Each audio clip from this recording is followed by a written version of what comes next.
गरीब चाय वाली पर चला बुलडोजर। एक गांव में भीमा नाम का एक गरीब किसान रहा करता था। भीमा खेती करके अपने परिवार का पेट पालता था। भीमा की एक बेटी थी प्रियंका, जिससे वो बहुत प्यार करता था।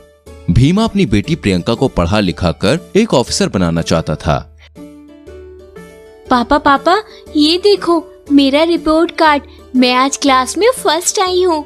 आज टीचर ने मेरी खूब तारीफ की है। शाबाश मेरी बच्ची, बस ऐसे ही पढ़ाई में मन लगाई रह। मुझे पूरा विश्वास है कि तू एक दिन बड़ी ऑफिसर बनके हमारा नाम रोशन करेगी। जी पापा। ऐसे ही दिन बीतते हैं और प्रियंका बड़ी हो जाती है। अब प्रियंका कॉलेज जाने लगी थी। प्रियंका जल्दी आ, और कितनी देर लगाएगी?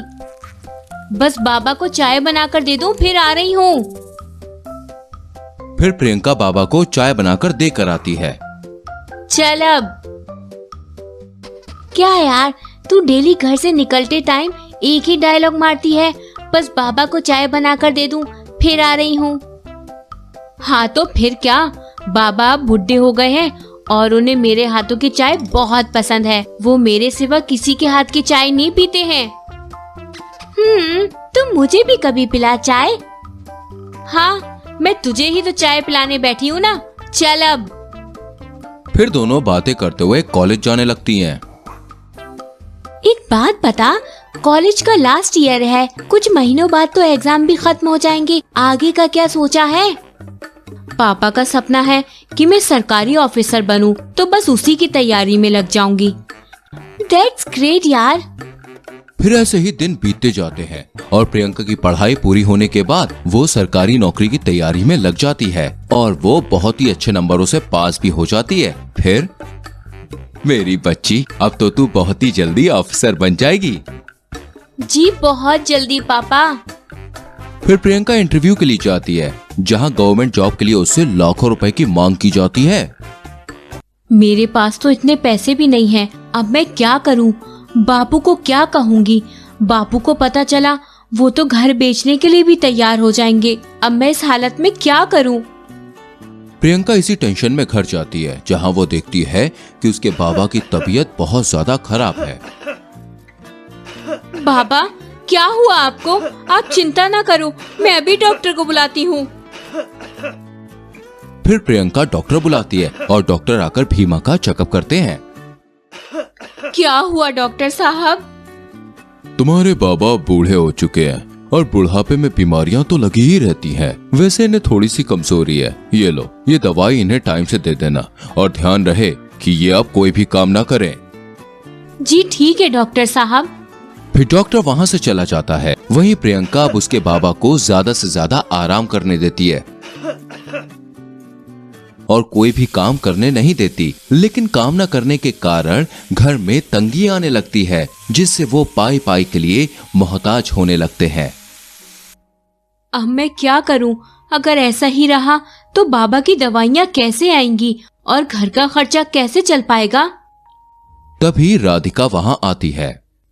और मैडम, चाय नहीं पिलाओगी अपने हाथ की? हाँ जरूर जरूर। फिर दोनों सहेलियां बैठकर बातें करती हैं और चाय पीती हैं। यार चाय तो बहुत टेस्टी है और मैं तेरी हालत से भी बखूबी वाकिफ हूँ। तू चाय बेचना क्यों नहीं शुरू करती है?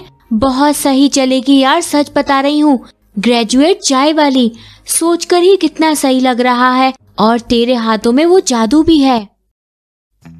वहीं राधिका से मिले हौसले के जरिए काम न होने के कारण प्रियंका ग्रेजुएट चाय वाली के नाम से टी स्टॉल लगाना शुरू कर देती है। कुछ दिन तो उसके चाय की बिक्री नहीं होती, लेकिन धीरे धीरे लोग उसके चाय के ठेले पर आने शुरू हो जाते हैं।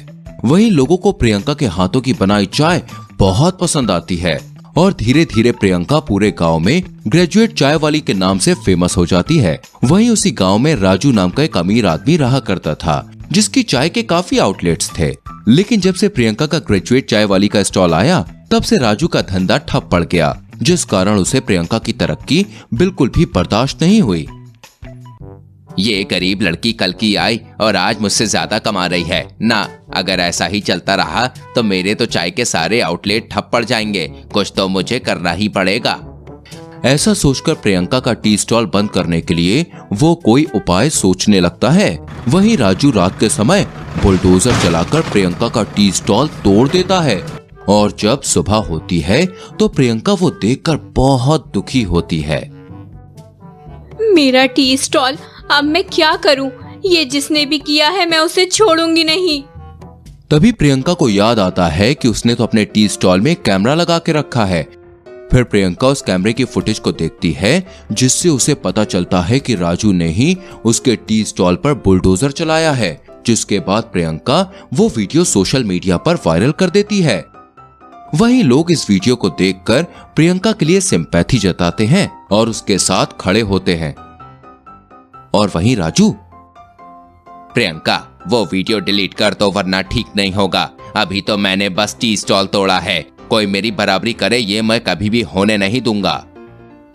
राजू प्रियंका को धमका रहा होता है कि तभी वो देखता है कि प्रियंका के साथ पूरा गांव खड़ा रहता है, जिसे देखकर वो डर जाता है।